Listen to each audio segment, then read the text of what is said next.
It's time for another episode of Espresso Yourself with Chuck. And now, coming to the mic, your host, Mr. Chuck Knapp. I am excited to have John Holt with us. He's with Fox 4 Kansas City. He's a news anchor and an investigative and special projects reporter. He has covered a lot of different stories over his career, and we're excited to dig into that career, how he got started and how he was able to make it to a large market like Kansas City. So John, I know you've won lots of awards and you've really had a magnificent career. We're really pleased that you could take some time and join us this morning. Thanks, Chuck. My honor to be, I guess, one of your first guests here on the rebranded show. And I don't do espresso drinks, but I have my coffee with me. So cheers. And coffee will work. And the Jayhawk looks good. Thank you. I'm maybe a little branding there for my School of Journalism and my university I'm very proud of. And obviously with football doing so well right now, it's a good time to be a Jayhawk. Yes, it is. It always is, but especially so now. And we want to talk about journalism, and then also you have a law degree. So we want to talk about that a little bit later as well. But let's start in the beginning.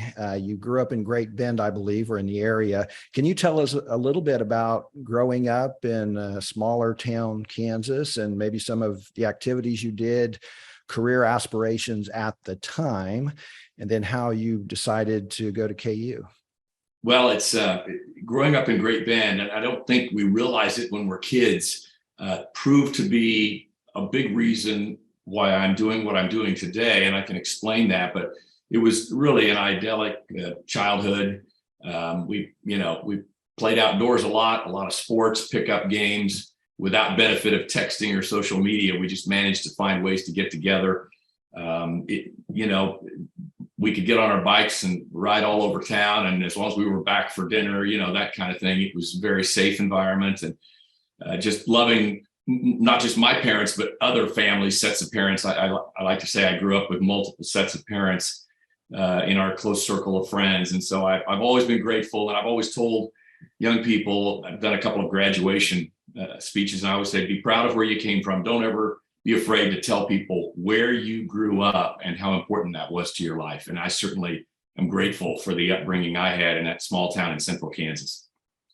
What were some of the things you did as a youth? Maybe some of the activities that you participated in? What were some of those things that kind of formed you? You mentioned, playing and riding your bike and things like that, but were there any formal activities, extracurricular activities you did? Sure.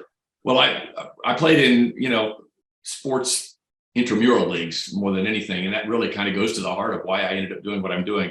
When I was in high school, I have two brothers, and they were the athletes in the family. And I learned pretty quickly that my future was not going to be making money by playing baseball or basketball or whatever.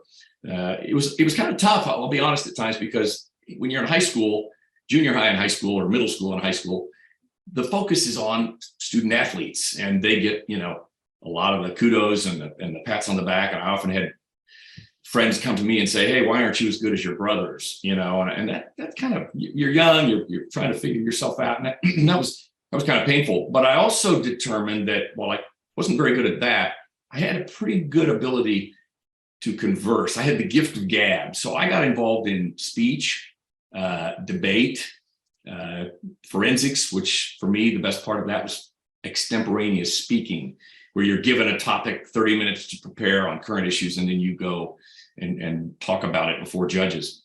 And I learned I was pretty good at that. And as a result, kind of began to realize, that's where my future might lie. And now I must tell you, when I spent a couple summers working on a farm for a neighbor, I actually enjoyed the thought of being in sports, a play-by-play announcer, for example. I would do games in my head while I was out there driving a hay swather in the heat of the summer. I always thought that's where I would wind up because I did love sports, but ultimately I went down a news path, and we can talk about that. But bottom line, it was that realization that I had a passion for public speaking. And that became sort of the avenue that led me to my career. I also got lucky being in a small town with a small town radio station. We did a little high school. I was on the newspaper in high school. We did a little Thursday night 15-minute show called Panther Parade on the local AM radio station.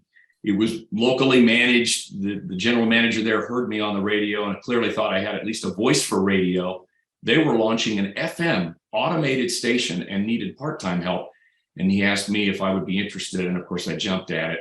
It was really nothing more than making sure the big reels of easy listening music were updated. They had 3 computers just running those things, checking off the log to make sure commercials ran. But I also got to record news and weather. And that was sort of my first entree into paid broadcasting. In summers, I left the farm and went to work on the AM station, and then continued one summer when I came back from KU. And I fell in love. I found my passion, fell in love with broadcasting. That's great. They tell me I have a face for radio. But, I think I still do too, but good lighting and makeup have been huge for me. So you knew then going to KU as a freshman that you wanted to be in broadcasting, radio, maybe a sports path, but you knew you wanted to be in broadcasting when you went to KU as a freshman. I did. I was not undecided in my major. I knew what I needed to do to get into the KU School of Journalism after 2 years. At that time, you went in as a junior. So I started to build, classes that would help me along the way, the requirements, so on and so forth. I also worked very hard at trying to find part-time work at a commercial radio station in Lawrence. I had no luck my first year, but persistence pays off. I bugged the program director at this station so much, he finally reached out and said, I've got an opportunity for you if you're interested. I think he thought I'd say no. It was midnight to 6 a.m., Saturday night to Sunday morning. They needed a DJ, that one shift. And I think he expected me to say no, and I jumped on it, even though as a college kid, when, midnight to 6 a.m., Saturday night to Sunday morning cuts you out a lot of the social fun. But I just wanted to get a foot in the door. And I knew if I got a foot in the door, I might be able to move over into their news department as well, which is ultimately what happened. I was able to do some part-time news coverage for them as well. But again, I knew what I wanted to do. I was going to do anything I could to get there, even if it meant, coming home on a Sunday morning to my fraternity house in Lawrence at 6:30 a.m. when everybody else was sleeping off the night before. Right. So it sounds like you were pretty driven and focused on your end goal. Did you have any advisors or mentors, and probably the person who gave you that first or offered you that first job may have been, but were there any at KU or back home that really encouraged you and kept you moving in that direction? Yes, and the answer is yes to both. My parents were great mentors. My mom especially really urged me to follow my heart and my passion more than once. And when you go into this business, you're not going to make a lot of money right off the bat. You're just not. It's just not the way it works. You have to earn your way. You have to work your way to that point where you can make a decent living. There's a lot of discussion about that right now in our industry, about almost poverty wages in some cases. I think it's getting better. But back then, I didn't care. I knew what I wanted to do and how I was going to get there. At KU, we had journalism advisors. I had some professors who I could go to talk to about my plans, and also a fellow who ultimately became the dean of the law school, who was at that time in the School of Journalism, Mike Couch, now retired, who was a great mentor of mine. He viewed my path as a good one, but he also thought maybe I'd be a good media lawyer, and played a key role in me deciding to go to law school, along with a guy by the name of Bill Curtis. I don't know if that name rings a bell to you. Southeast Kansas lad who went on to be a network anchor for a time, but a major anchor in WBBM in Chicago. He had worked at a TV station I ultimately started at. And so a time or two I visited with him, and the law degree proved helpful for him in his career. And I thought, maybe that's something I can do, and ultimately did go to law school. I use the degree every day. People say, why'd you go to law school? And I say, well, I thought about being a media lawyer, but in the end, I had that passion for broadcasting. That's what I wanted to do. And I still use that critical thinking, that research, and that background virtually every day. Did you go directly from your undergraduate into law school, or was there a gap, or you knew and that's what you pursued immediately? I went right in. What happened between my junior and senior year, WIBW in Topeka, the CBS affiliate, had an internship program, and I tried out for it and got the news internship for that summer between junior and senior year. As part of that internship, you become a stringer on the KU campus or whatever school you attend. You go back to that school your senior year and you report for them. You send them news information or stories. In the case of KU, I was able to come over and still continue working on weekends. And then actually was working 2 days a week as well on the radio side. They had a TV and AM and FM setup. They were one of those older businesses that they grandfathered in when the FCC decided to break all of that up, but they still had all three in the same building. So I got TV experience, I got more radio experience, and I was doing that my senior year.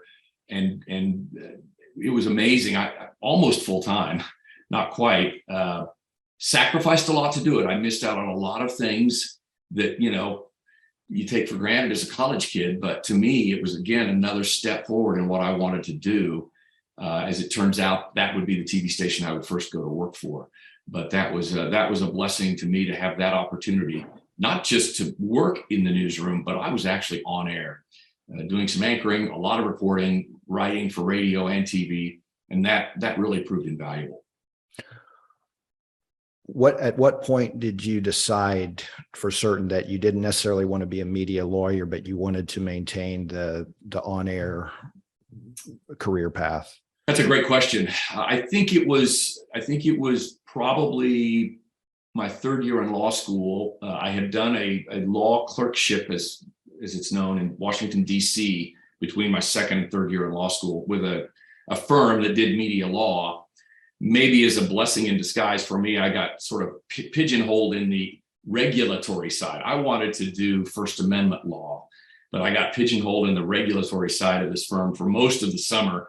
So it was a lot of tedious, sort of clerkship kind of things, reviewing documents. There wasn't really a lot of interaction with partners in the law firm or an opportunity to see what they did day in and day out. So by the end of that summer, it became apparent, well, that's not what I want to do. Although it was a terrific experience, a great summer in DC, wouldn't trade it for the world. But while I was there, our 10 o'clock anchor at the time at WIBW left to go back to her home, or to her original market of Des Moines. Her husband got transferred there, and they had the 10 o'clock opening. At that time, the news director anchored the 6, and they had someone else do the 10.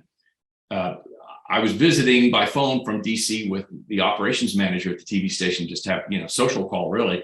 He told me about the departure, and I kind of joked. I said, "Oh, I'll do it for you."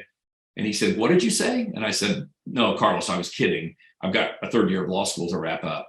He said, "What if I hired a producer?" Which they had never had for the 10 o'clock news. The anchor produced the show.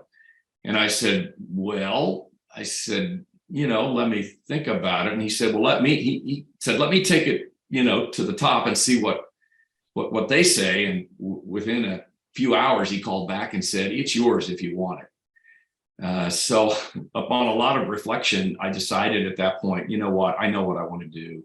This gives me a head start. I had whittled my class load down to not as many hours. By the time you're a third year law student, you're spending most of your time doing law review, which I was not on, or moot court, which I had done a little bit.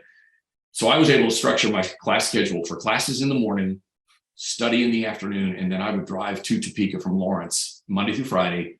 They had a producer who had already started on the show, and then I would join and help finish it out and anchor the 10 o'clock news. So my third year in law school, I had started my career and then ultimately stayed on at Channel 13 WIBW for 3 years after law school. As it turned out, I met my wife in law school. She was fine with Topeka. She had grown up there.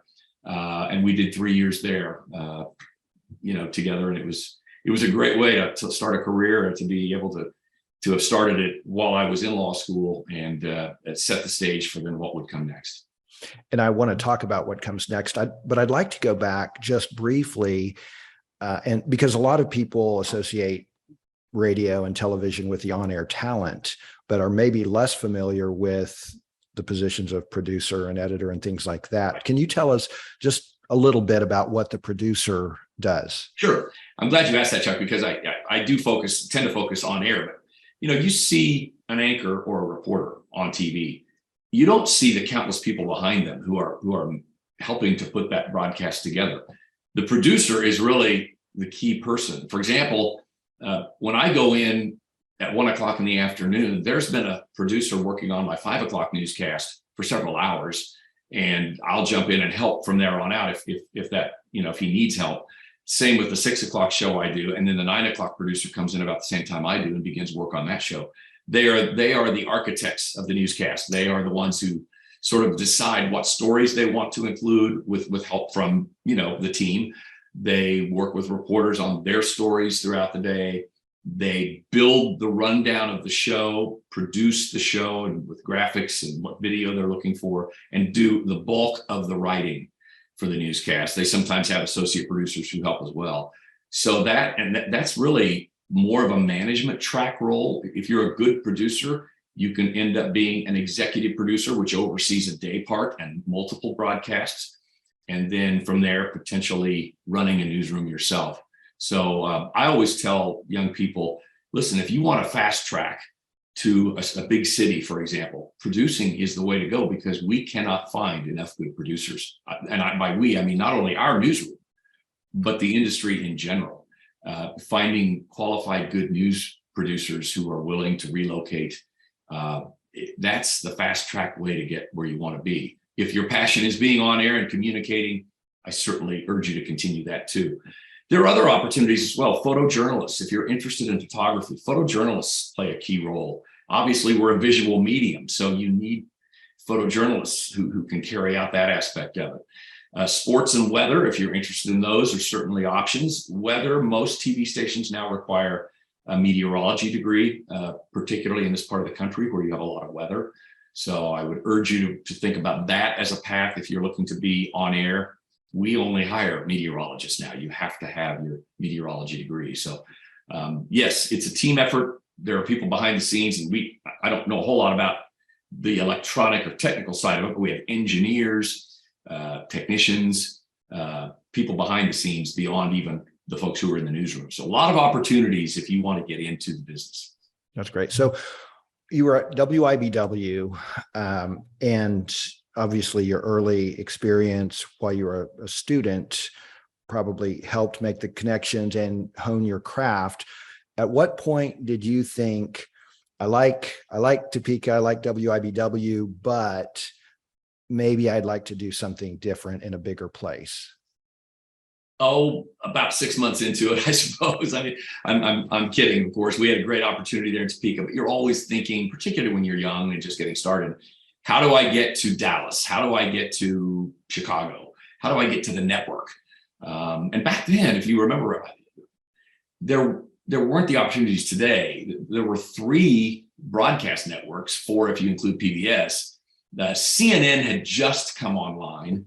So the cable world was just beginning. The digital world was years away. I mean, now you can add the digital world of streaming and webcasting available. What you and I are doing here, that was not possible. So back then I'm thinking, I want to be like Bill Curtis. I used him as an example, a Kansan who had worked at WIBW, went to the University of Kansas for undergrad, then Washburn Law School in Topeka, and then on to the networks from there. Back then you were going quicker to the networks because this is back in the 60s, when they were begging people to come to work for their news divisions because nobody believed in television news yet. It wasn't what it is today. So, but I thought, that's what I need to do. I'll spend a couple of years here, and then the next place I want to go, I want to move up to a bigger market. That opportunity would actually take me down the turnpike to Wichita, Kansas, where a gal I had worked with, Debbie Bush, who was a K-State grad and to this day a good friend, and now general manager. She ended up on the management side. She's down in Phoenix. Called and said, "Hey, my news director, I told him about you. He wants to see your tape." So I sent my tape to Wichita thinking that I don't really want to go there. It's not the next stop for me. I want to go to a bigger market. But went down and interviewed, liked the opportunity. I was going to be on the street as a reporter with a chance to do some fill-in anchoring, and maybe they were going to add a 5 o'clock newscast, suggested that might be an opportunity for me. And I got to thinking, I need to be on the street. I need to be reporting day in and day out, doing live shots, because I kept getting feedback when I would send out tapes. We need breaking news. We need live stuff. I was in a studio for WIBW. I wasn't out covering news. So I thought that might be a quicker route to move on to the next big market. And by the way, Kansas City, my wife and I always had our eye on Kansas City because we obviously, being in Lawrence, she in Topeka, we knew the town quite well. Long story short, ended up in Wichita. Ultimately thought I'd be there a couple of years and move on. Got a chance to anchor. You start signing contracts for 3 or 4 years at a time. We had our first child down there and then our second. And we actually settled in for 7 years and enjoyed our time in Wichita. Still have good friends. It was a market I watched growing up. The TV station I worked for, the NBC affiliate, I had watched growing up, got to work with some people I had seen, sort of got me interested at an early age in doing what they were doing. So that was kind of a thrill for us. We had a great time in Wichita before we got to Kansas City. Having done the reporting work and the anchor desk, clearly some differences, but what are the keys to being successful in each of those different jobs? That's a great question. I think the main thing, a key, and I sense there's a kind of a lack of this now in some of the kids coming out of journalism schools. I think you have to care about what's going on in your world. There's so many distractions now with social media, with streaming on Netflix and all these other. I think young people, and you can start now, and I'm speaking to the kids who are watching this, read a newspaper every day. Get online and look at news sites from various different points of view. Watch TV news, or even now, if you don't have a chance to sit down and watch a newscast, you can go to a TV station's website or a network's website and on demand see some of the stories for free that are done. That's how I sort of learned how to write, was watching how others did it and reading a lot. So know what's going on in your world, understand the differences between state legislatures and Congress and their roles, understand how school boards work, understand how law enforcement works in your community. Because if you are a reporter in a town, no matter how large or small, you never know what story you're covering that night, right? You don't know if you're being sent to the school board meeting, which I often was in Wichita, or if you're going to be covering a fire, or if you're going to be covering the state legislature, as I did in Topeka. I learned a lot by just doing that in smaller markets. Nowadays, I'm often explaining to young reporters some of the differences, and I'm wondering, are you not reading? Are you not aware of what's going on? Get off Instagram and TikTok and focus on, things that are happening in your world. I think that's important. Other skills, again, I sort of alluded to it, Chuck. I think good writers are good readers. The more I read, I see a style I like, or a particular columnist or a writer or a reporter on TV who, wow, I love the way he or she used the pictures and natural sound to tell the story with very few words. And I think that's a gift, but also a skill that you can learn the more you write and the more you observe how others do it. Not copy, but just observe and pick up different tips along the way. I just think that's important. This will be a difficult question, but what is the most difficult story you've had to do? And I say difficult because you've done so many over the years. It may be difficult to choose one, but one of the ones that comes to mind, and why was it difficult to cover that? That's a great question, and you're right. Over time, you try not to become desensitized to what you're seeing or reporting on. I think early on, one of the most difficult stories I covered, and not where it happened, but the impact on the local community, was the Hyatt Regency Skywalk collapse. That would have been back in the early 80s, if I remember my history right. At any rate, I was at WIBW in Topeka. It happened on a Friday.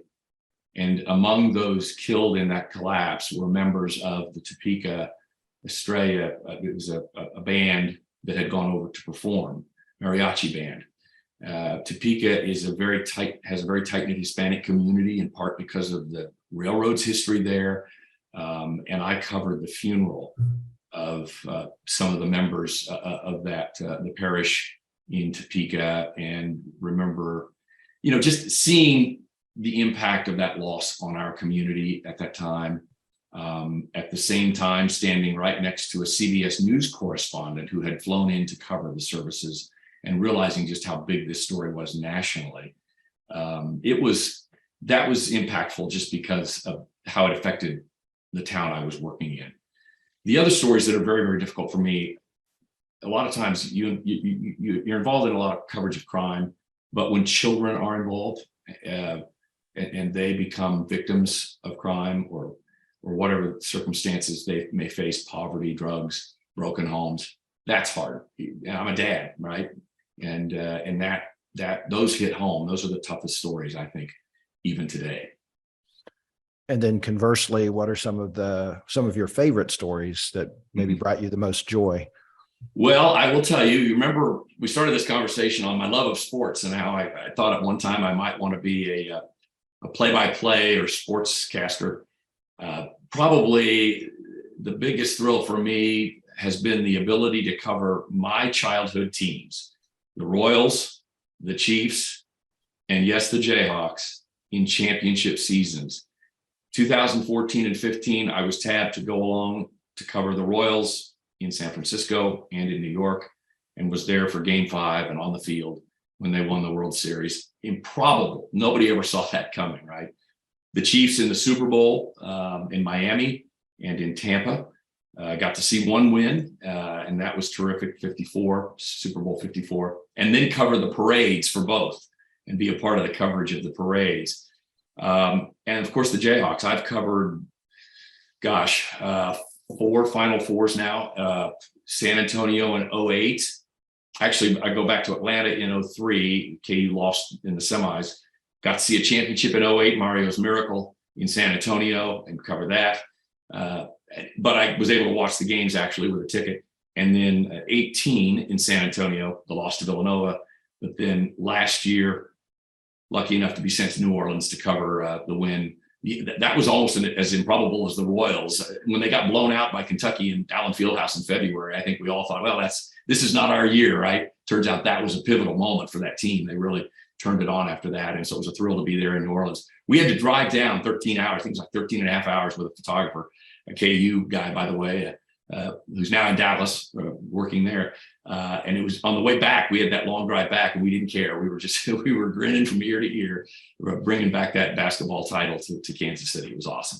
That was great. Yeah. So you've been able to do a variety of things, because I know you do a Kansas City Chiefs like end zone show. KC End Zone. Yeah. But then also you have a political show. So a variety in your portfolio. Is that because just of your personal interests, obviously skill, but how do they determine that you get to do the wide variety of assignments?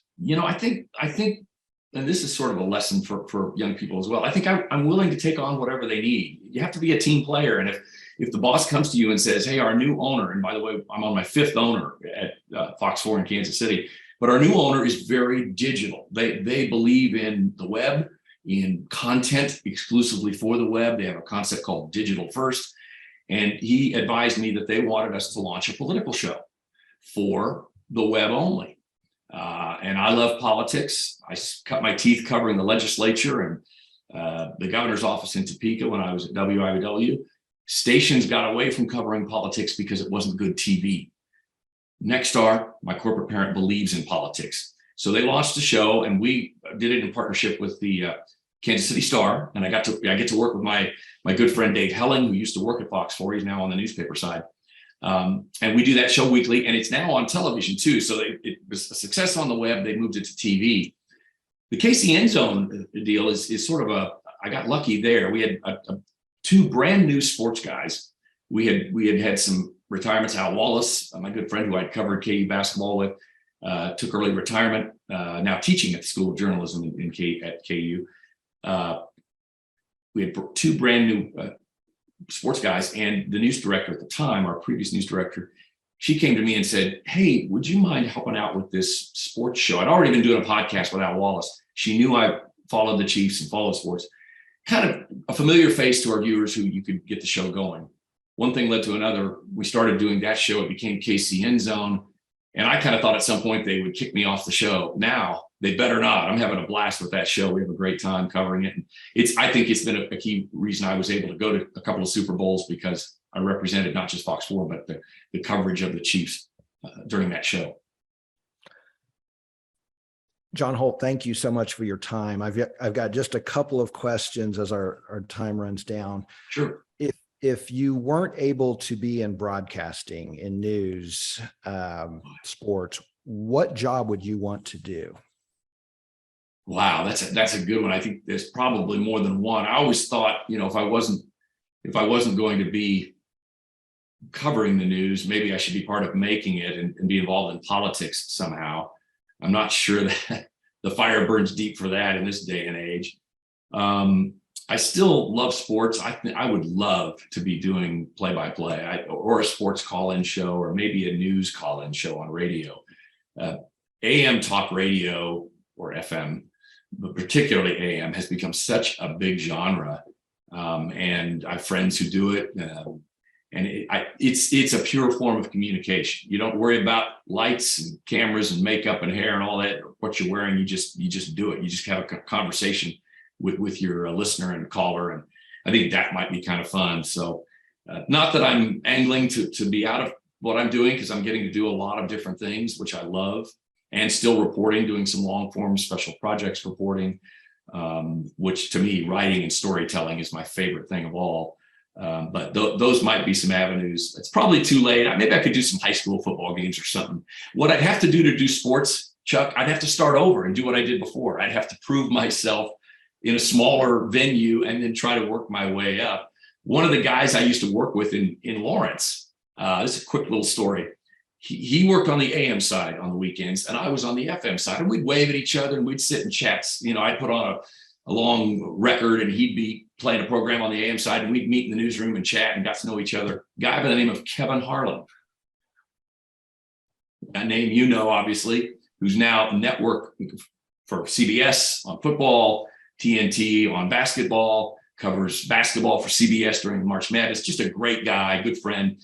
And I just remember those days. But Kevin had to prove himself along the way, just like I did. And obviously he's done terrific. And so I'd have to start over. Maybe I should think about that when they kick me out the door. Career specialist.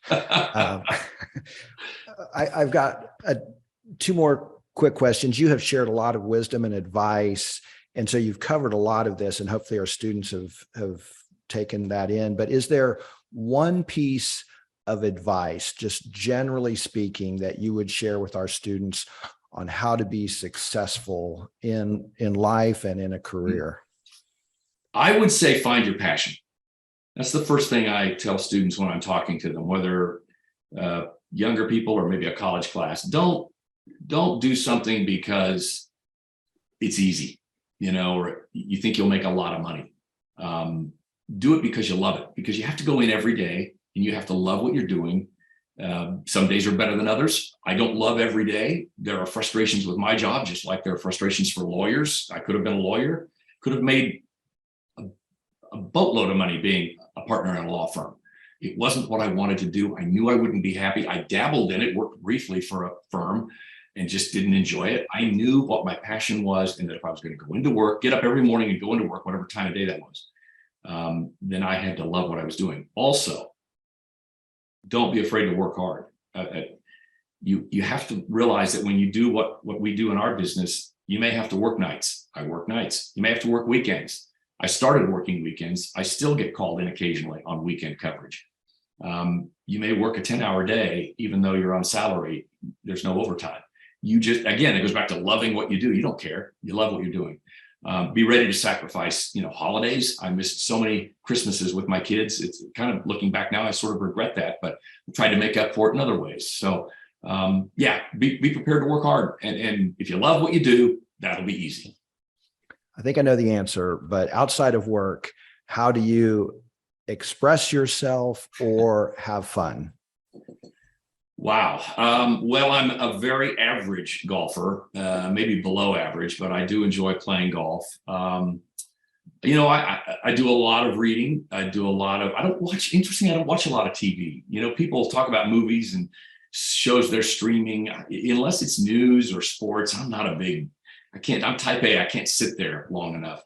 But I do love, and I don't think this will be a surprise, I do love following the Jayhawks, the Chiefs, the Royals. I love going to games. I'm an avid football fan. I was up on the hill on Saturdays tailgating with some buddies when there was hardly anybody there, just because we loved college football. And so again, that's kind of a passion of mine. And I used to kind of try to keep that quiet in Kansas City, because you have Mizzou Tigers and you have K-State Wildcats and Iowa State Cyclones. But you know what? I think everybody appreciates, I never dog the other team. I just support mine.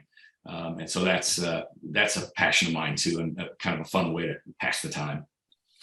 Well, John Holt with Fox 4 Kansas City, thank you so much for sharing wisdom, sharing your time. We've learned a lot, and we'll look forward to continuing to follow your career, especially when it's related to covering the Jayhawks for me personally. But I would love to get a chance. I've covered a Final Four. I'd love to get a chance to cover a college football playoff game. Actually, I'd just take a bowl game at this point, right? We can't be picky. Yes. Well, thank you, and see you latte.